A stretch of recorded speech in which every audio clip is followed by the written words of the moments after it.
everybody, my name is Farrell, and this is Your Props, the YouTube channel that shows you how to do Hollywood special effects for cheap. And today, I'm going to show you how to make a Spider-Man mask. Now, I've already made this mask, so today I will be making a black venom mask. You could easily change the color by doing this build in just a different color of shirt, or different fabric. So anyway, let's start the build. So here are the things you're going to need to make the Spider-Man mask. You might have to buy them, or you might already have them lying around.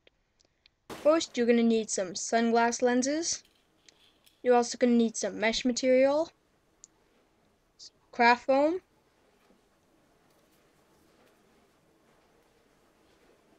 an old black t-shirt, some craft yarn, some really good fabric scissors, a hot glue gun,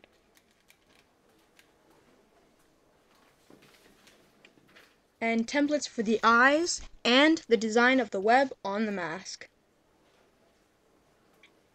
First, you want to get the template of the eyes and make sure that your sunglass lenses will fit in it, and you want to cut it out with the scissors. I modified mine just a little bit. Next, you want to get them and you want to trace them onto your craft foam. Once you're done cutting them out, you want to get some white glue, some PVA glue, and you want to coat them with 2 to 3 layers to seal them and allow them to make the colors on them a lot more bold. I used a Sharpie, but you could use acrylic paint.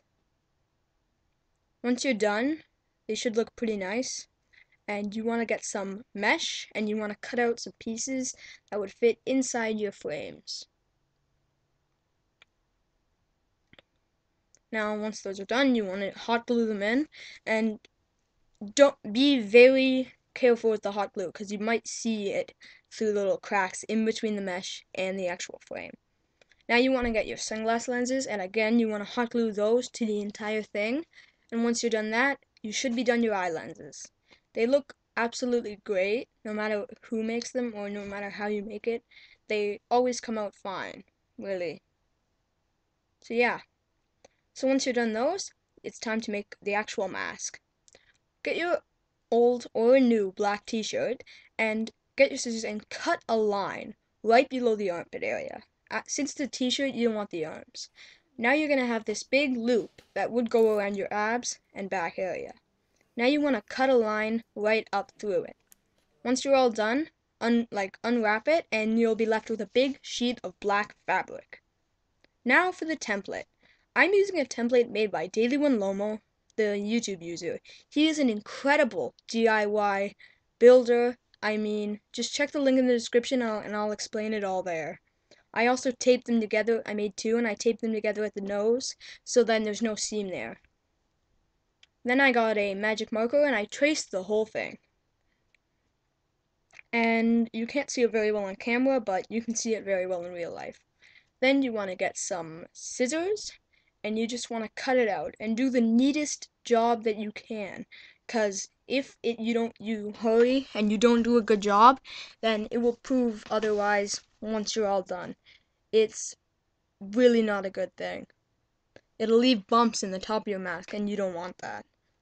Now, as you can see in the picture, I left a little bit extra on the neck just in case it's uneven, which I kind of knew it already was. So I'm going to trim those down later. Now it's time to sew. If you're not good at sewing, click the link, go to the description of this video. I'll explain it even more. Now you want to sew up the angle pieces, which I'm currently doing. Then you want to sew up the nose to the back of your head area, that seam. And now remember that you're going to flip this whole thing inside out, so you're not going to see all those seams. Now you have to do the nose to the bottom of the neck area, and then you have to do the back of the head. Now with the back of the head, remember, you really, really do not want to go all the way down, or else you really can't even put this thing on. So yeah, we just did the back, and now we're doing the front, and once you're done that, you want to flip it inside out, and you'll see that all of those seams seem to disappear. And you want to flip it inside out again, because you still need to work. Now what you want to do is you want to get some scissors and you want to cut off all the threads and cut off any uneven edges that are just extra away from the actual little thread areas. Now I cut the neck, as I said, because it isn't even, to make it look a lot better. Once I was done that, I flipped it inside out one more time, and then it was ready to try it on. And I tried it on and it fit perfect and I didn't need a face shell. But if you want to make a face shell, again, it's all in the description, baby. So anyway, I am using a mannequin head to hold it. You could use a foam head. They're very cheap, about $5 online, plus shipping, which matters where you live. And I made it a while ago to hold the Captain America cowl, which I am currently working on, and you will learn how to make in a couple of weeks. So anyway, you want to stretch out the mask onto the mannequin head, and you want to make sure it's how it would be on your head, because this one is actually sized to my exact head.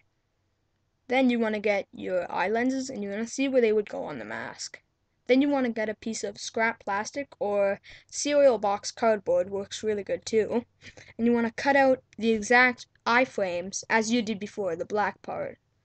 You have a craft one, and you want to cut those out of plastic.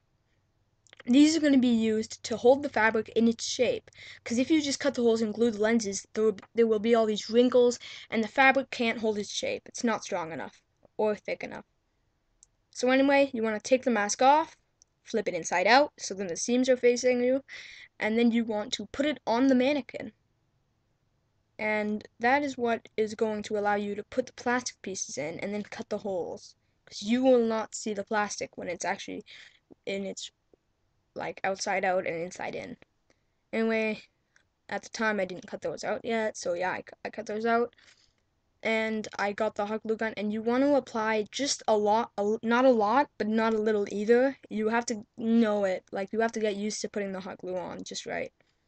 And it's because you don't want to melt the plastic too much, but you don't want it to just like do nothing and just hold it in place. Okay, so I put one on and it looked really, really good. And then I put the other one on. And you want to get them about as even as you can. It's not the easiest thing to do, but as you can see, I got it done pretty easily. And now, anyway, you want to take the mask off, and you want to flip it inside out again. So then you don't see the plastic part, you just see the other side. And then you want to get some scissors or a knife and poke a hole through inside each plastic piece, and then you want to cut out the whole eye hole. And once you're done that, you can see I put my pinkies through there just so that you could see. You'll be done that part, and it's time to get the lenses and glue them onto the mask. I put just the right amount of hot glue. You don't have to put a lot because you can take them, like use a lot of force and take them off later and put them on. You can just keep on trying to get it just right. I got it just right on my second try, but it doesn't matter. You can just keep on doing it until you get it just right. So anyway, once those lenses are on, it's time to do the webbing. So I got the yarn for this because with Venom, they're 3D, but with my Spider-Man, I did use a Sharpie marker, but it won't show up on a black mask, so yeah. So I got a piece to go all the way down the middle of the entire mask, from the bottom of the neck in the front to the bottom of the back of the neck, and yeah. And I hot glued it in place, and I put just enough hot glue that it, like, you can see part of the hot glue, so then it gives it that, like, neon purple Venom look, as Venom actually has in the movies. So, yeah. And once I was done that, it was just the first piece, and then you gotta start adding all of the other pieces, and then you can start adding all the little curves. Now, this picture is actually meant for a coloring book, and it worked out great. Now, as you can see, I've got all my lines right now. And now it's time to add the bottom lines and all the areas. And remember that they all meet up at the nose area. Now, it's time to get the smaller pieces, and you want to cut those and glue them in place. And once you're all done gluing all of those in, you should be about done the Venom mask. It should be done. So anyway, you can make either one, naughty or nice. Hope you enjoyed this